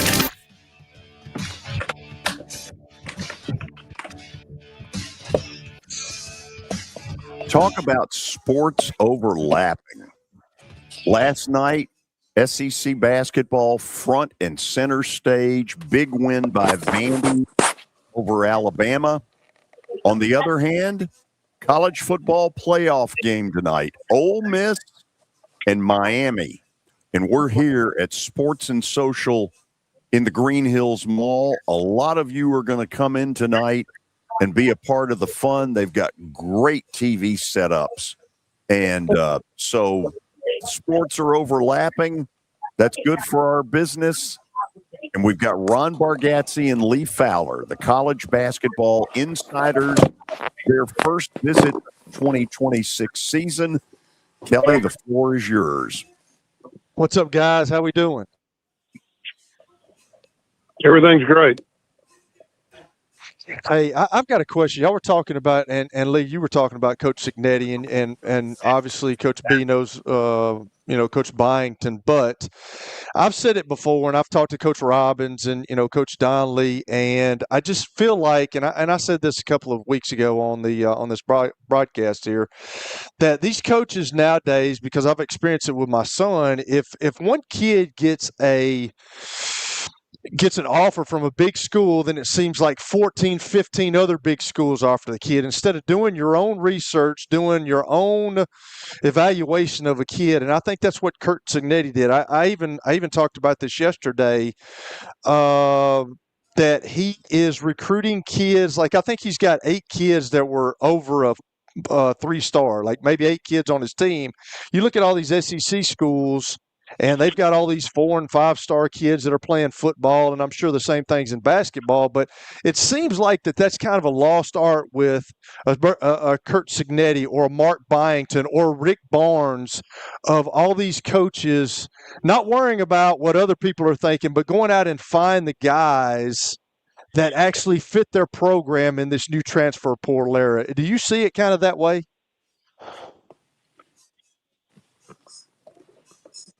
Coach B? Sorry, I lost the feed for a moment. You know about getting Just the knowing right what you, players. just knowing what you want. I don't think some of these coaches nowadays know what they want, but it seems like a Mark Byington, a Rick Barnes, maybe a John Calipari. They know the kind of guys that they want, which is kind of going awry in this era of transfer portal stuff. Well, I had a guy tell me last week that looking around at a few of the guys that actually left Belmont and has done well, Jacoby Gillespie at University of Tennessee, right, averaging almost 19 points a game, had 34 last week in a game. But get a guy, if you want a guy, get a guy from a good program that has a demand on the players of having high character, being good students, giving the ball up, being unselfish. Go to Belmont and get some of the players that are left there. Look at their performance around the country right now.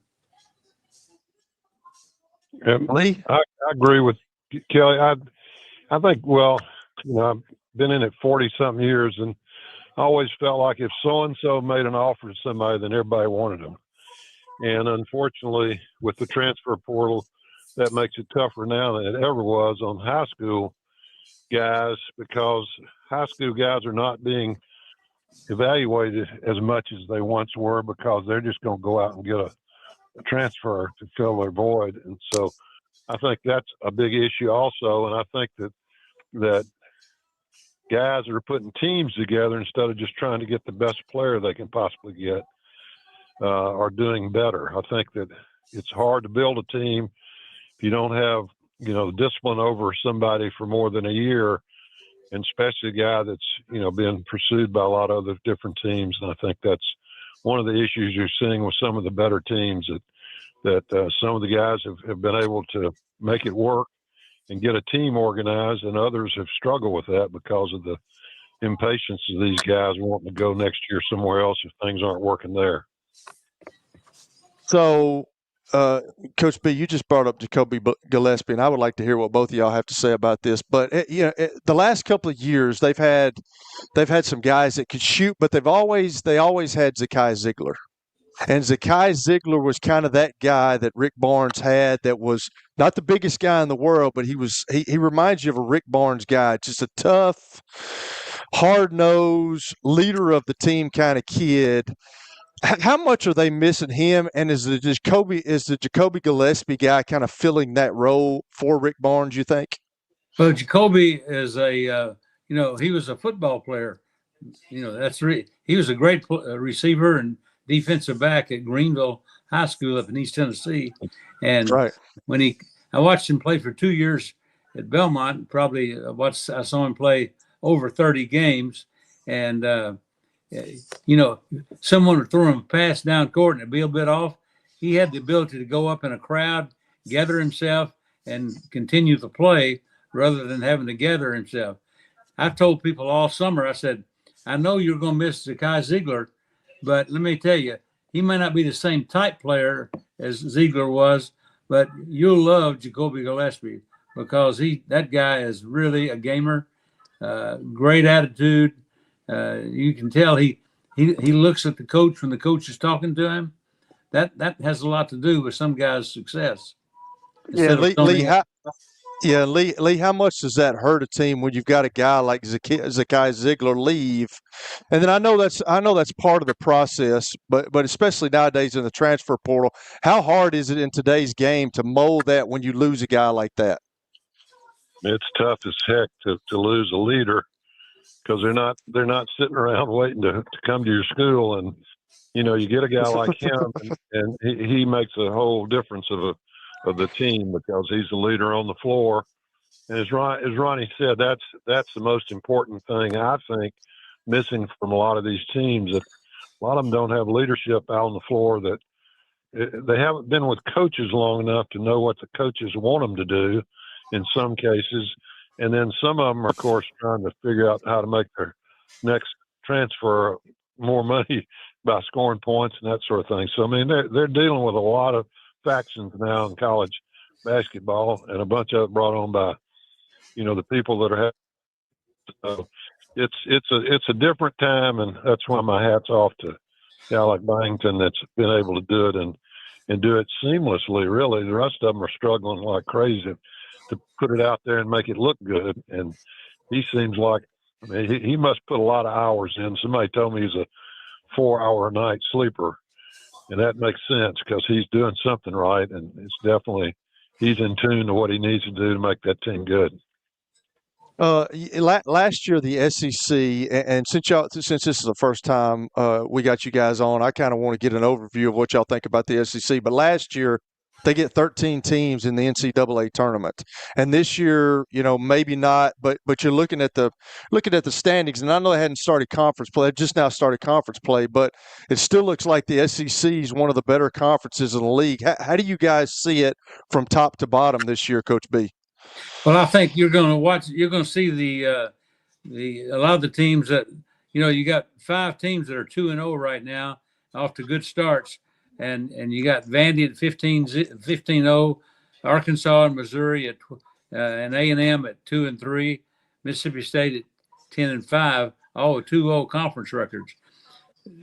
It's not easy to bring in a bunch of guys, new guys, and have them gel and be like have the second, third sense of where a guy's going to be, when to get the ball to him.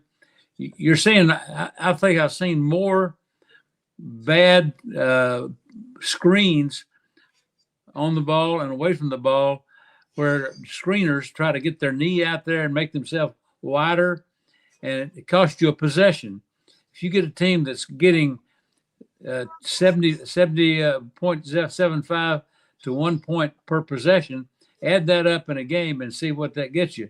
But the teams that screen well, because it's so much of the offenses now are ball screens and then making plays off of those ball screens as you create mismatches on switches, or if you have some continuity if they don't switch.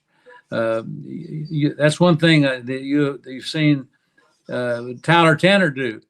When they set a ball for screen for him outside, he's a big enough threat. He can turn the corner and take it all the way to the basket, or he can pull up for the jumper.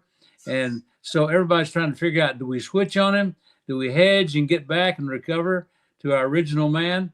And he's giving teams fits right now because sometimes they're switching and then you got the real mismatch. So it's how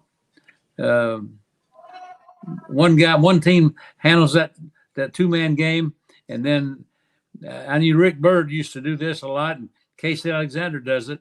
You set a high ball screen, and automatically, if they switch on it, you got a whole different matchup because of that, how they handle that high ball screen.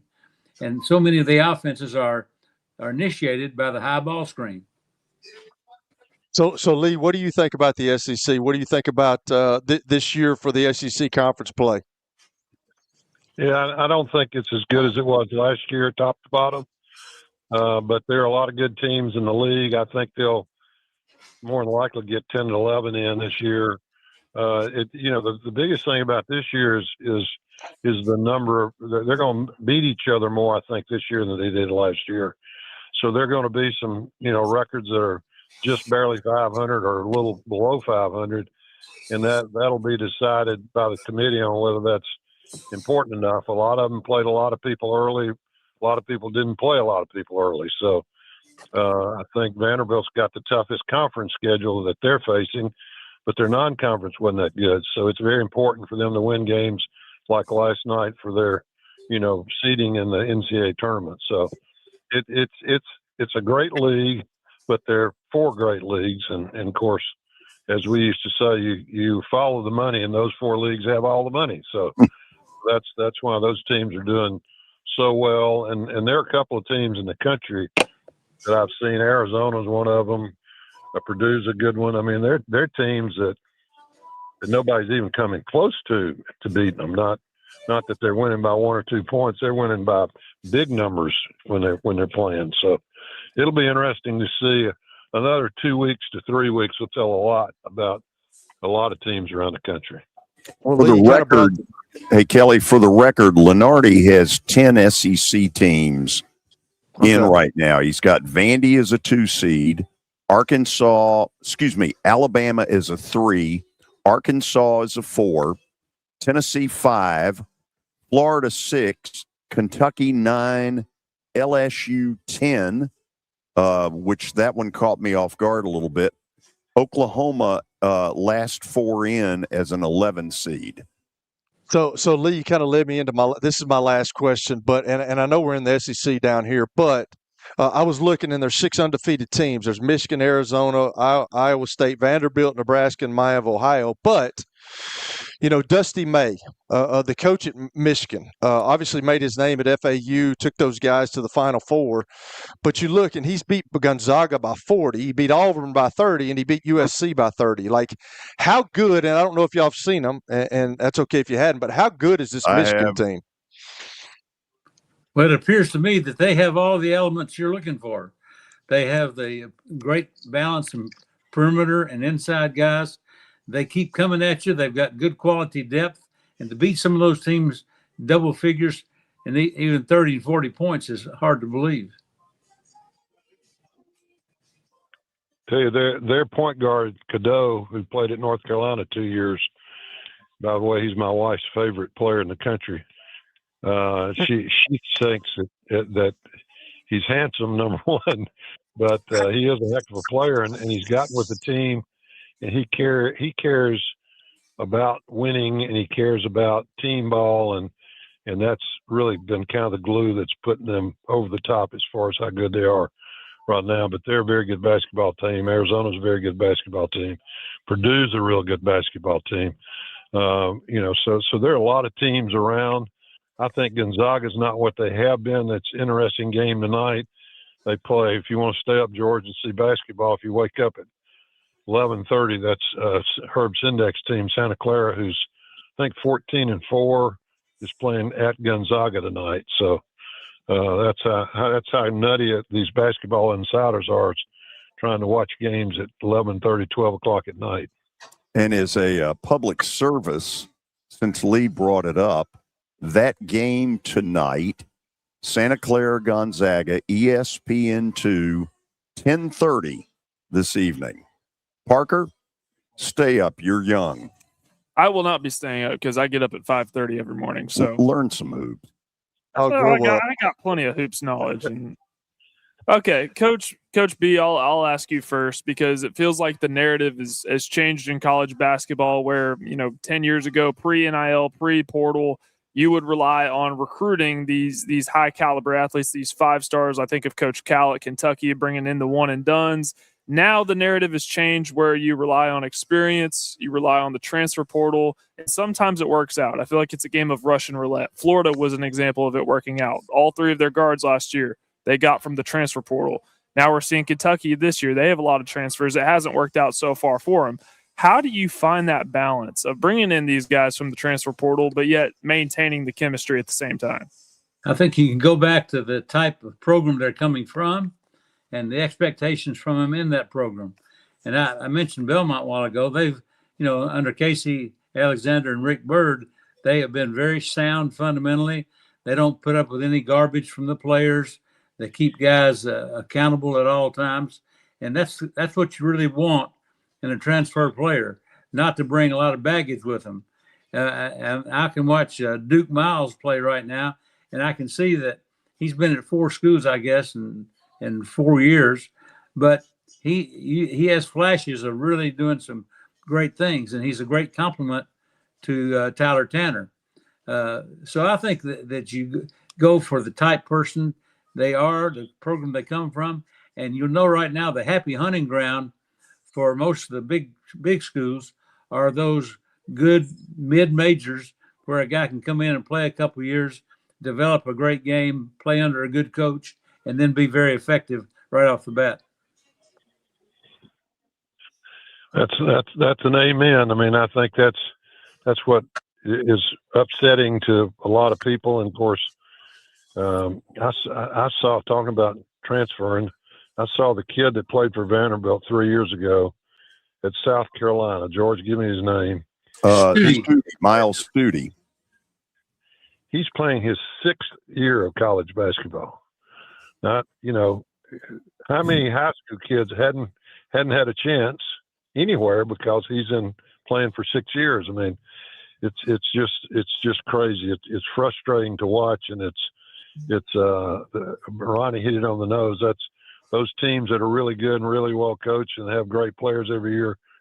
You got to believe that somebody's whispering to those kids that we can get you this if you go here, and we can pay you this if you'll come to Florida or some other school. So it's a crazy world right now, and coaches have to be frustrated with it at the big schools and the other schools because there's no continuity to it. It's all every year you're redealing to try to put a team together.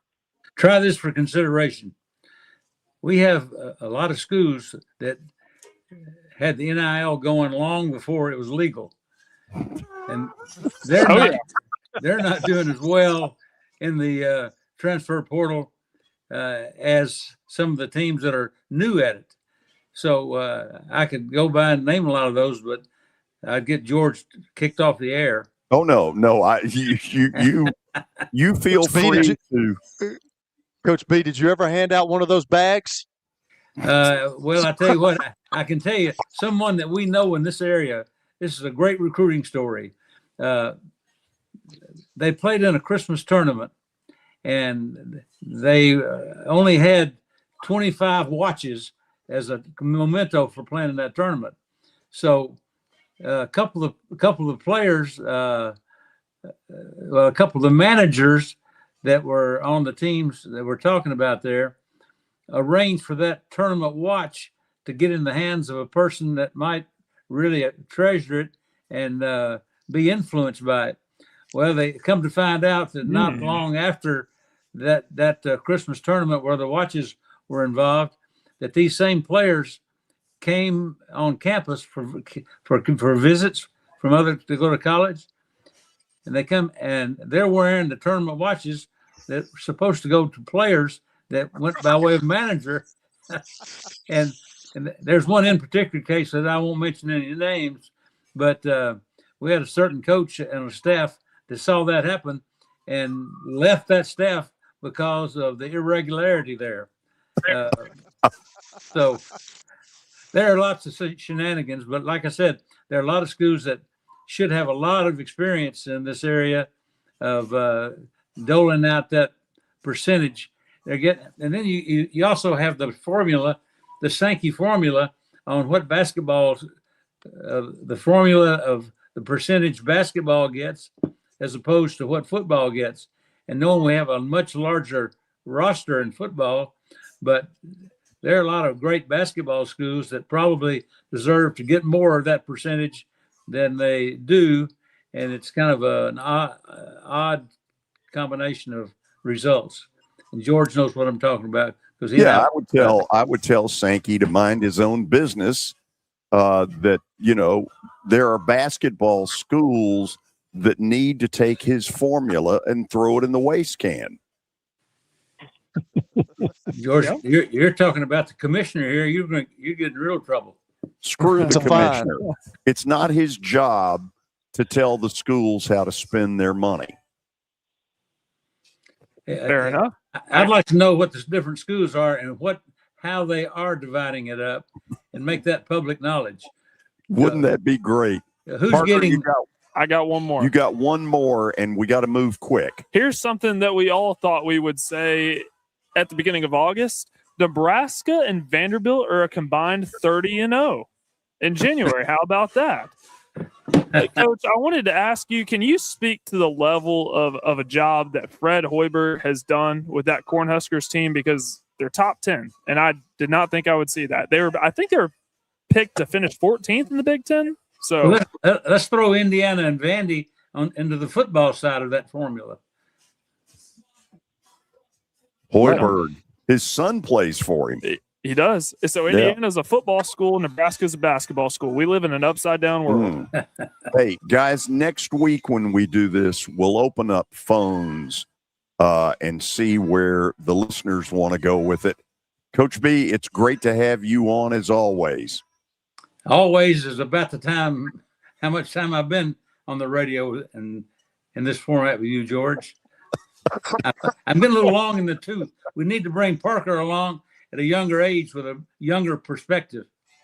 Time for you to take a nap, Coach B. I did about 20 minutes ago. Wow. Lee, thank you as always. Don't forget to put in your resume that you were my color announcer. I do that, George, and I'm getting ready to go into Augusta, a recreation center, and coach my 10-year-old granddaughter's basketball team. So I'm still involved. I mean, I'm looking for transfers. I'm looking for a little bit of NIL money. You'll get a letter in the mail. Actually, I think what you're looking for is one of those Christmas watches, but that's neither here nor there.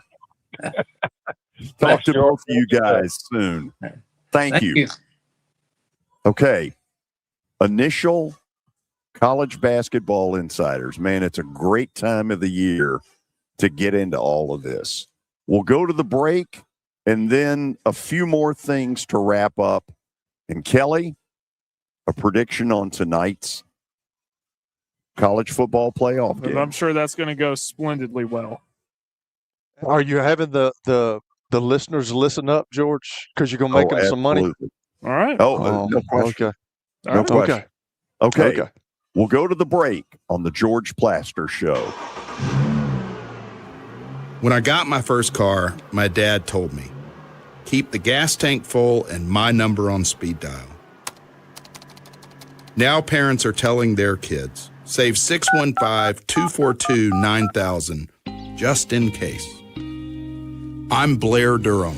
If you or someone you love is in a wreck, call us. We're here to get you the money you deserve. As the trusted premier custom home builder in Middle Tennessee, Donnelly Timmons has over 20 years of experience in the industry. Whether you're looking to build your dream home or renovate your current home, their team will ensure that every client and every remodel is unique, luxurious, and completed on time within budget. Founders Dustin Timmons and Joey Donnelly have over 25 years of construction experience in the Nashville area. Together, they have completed projects in Forest Hills, Oak Hill, Green Hills, Franklin, and Brentwood. Dustin and Joey believe that communication is the most important aspect of all construction projects. Therefore, they personally manage each project themselves and are involved in job site activities on a daily basis. Their commitment to quality and integrity has earned them an outstanding reputation among their clients. Contact them to set an appointment for a free consultation or to view some of their completed projects. Give them a call at 615-456-7983 or log on to DonleyTimmons.com. Here's David Levy of Levy's Men's and Women's Wear in Green Hills. George, Levy's holiday collection is packed with bold looks, cozy favorites, and gifts that will make you and your loved ones smile. Come visit us at Levy's and let us help you celebrate the holidays in a relaxed, friendly atmosphere with plenty of front door parking, free gift wrap, and we are surprisingly affordable. Levy's, 3900 Hillsborough Pike, across from Virtus and behind Donut Den. If you are paying too much for your health insurance, you know what? You need to contact the folks at Pancoast Benefits. Pancoast works with businesses and individuals to tackle the high cost of health insurance. Whether you're a business owner, large or small, self-employed, between jobs, or over the age of 65 and in need of a Medicare plan, Pancoast can help. They make understanding your benefits less difficult and more personal. So check them out today, pancoastbenefits.com, or call them at 615-292-3400. 615-292-3400. It's the George Plaster Show. Your sports live here on 94.9 The Fan.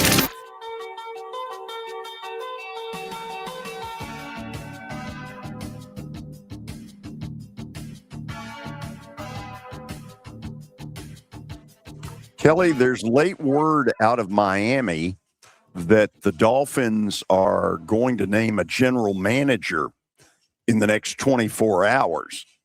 Think about what's gone on over the last 2 or 3 days. For those who may just be joining us, they fired Mike McDaniel, Mike McDaniel earlier today. 2 days ago, they announced that Troy Aikman would be advising the team on this GM search. What is that? I mean, does that lead you to some former Dallas Cowboy? What do you think?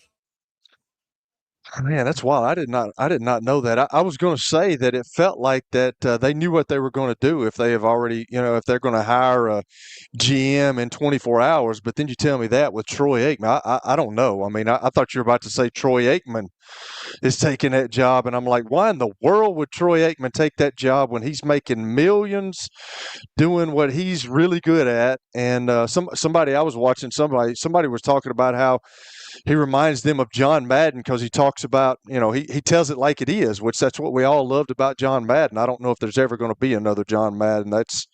He was unbelievable at that. But who knows about these teams, George? Who knows is advising these ownership people? I don't know, but I just think it all, and I think you kind of hit the nail on the head. To be an advisor. It's wild, man. And, the Falcons. The Falcons, and then you get Jeff Saturday a couple of years ago being the interim head coach for the Indianapolis Colts, which was a crazy ordeal. I don't know what some of these people think, but it's a crazy time in sports, and the ones that get it right with the general manager and the head coach and the quarterback are the ones that win games. The only available former Cowboys guy for a head coach would be Mike McCarthy. And I haven't heard of to be a general manager. General manager. They're saying that they will. ESPN is reporting that they will have a general manager who ultimately will pick this next coach within the next 24 hours. I'm sitting there racking my brain about people like Norv Turner, who's very close with Aikman, Dave Wannstedt. I'm wondering, is there a former Cowboy connection for this to happen this quickly? Yeah. Wasn't Dave Wannstedt already down in Miami? Wasn't he the coach there, George? Didn't Dave Wannstedt coach down there? Long time ago? I'm trying to remember that. Look that up. Was he ever the head coach of the Dolphins? It seems like something. I don't know. But He yeah, was the Bears. I know it was the Bears for sure. Yeah. Yeah, he was the head coach of the Chicago Bears and Miami Dolphins. Yeah, absolutely. Oh, wow. Yeah, so well, I don't know, man. Who out knows? And you're right, George. Like that starts bringing back the Norv Turners of the world and the Dave Wannstedts and all the people that, Troy Aikman was close with. I'm not quite understanding that, but crazy times, man. Just what I say is crazy times. Crazy times we live in. Yep. So I got word today that some of you have been listening to the Dr. Gill commercial and you've been calling in. We're into the new year. They have chosen our show to advertise because we skew a little bit older, given the fact that I've gotten a little bit older, maybe more than a little. And the aches and pains that you blow off when you're Parker's age become impossible to blow off when you become Kelly's age. Thus, the question is, are you willing to just accept that pain is going to go on the rest of your life? Or are you going to try to find a way to make it all better? Well, the first step to this is what I would call the initial consultation and report findings that the Dr. Gill Center will do for just $49. What I have learned, they are really good listeners. They're going to find out what you've been dealing with, how it's made your life tough. They're going to put a plan together to try to get you on a better path. $49 gives you that kind of hope. So pick up the phone, call them, and find out at 615-882-4838. Again, 615-882-4838. All right, let's do it. George is getting better. Vandy -4 last night. Congratulations, George, because I was very skeptical of this. You should never be skeptical of what I'm putting out there. Kelly, what do you think? George, you're so full of yourself. It's unbelievable. So it won by 6, and Alabama got it within 4 with about 30 seconds left, and I was like, oh, no. But that's part of the deal. So this is one that I absolutely hope I'm dead wrong about. I'm taking Miami tonight minus the 3.5 against Ole Miss. Number one, I think it's going to be really hard for Ole Miss to have the emotions that they displayed a week ago. 6 days later, can they dredge all that back up? I don't know.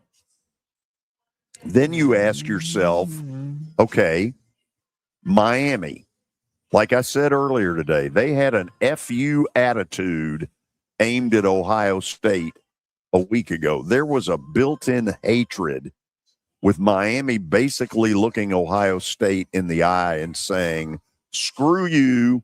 We don't have to back down to you at the line of scrimmage. We're going to be your daddy. Just took a sledgehammer to their face. Does Miami play with that level of heat tonight? Those are the questions we got to answer. The wild card in all of it is Trinidad Chambliss. If he goes off the way he did a week ago, I'm going to be dead wrong, and I'm going to be thrilled. Hey, we're back here tomorrow for the Indiana-Oregon game. Thanks to all of you. Come on out tonight. Sports and Social in the Green Hills Mall. Games at 6:30. See you then. This is a Game Nashville Sports Network weather update. Here is your latest Middle Tennessee weather. Showers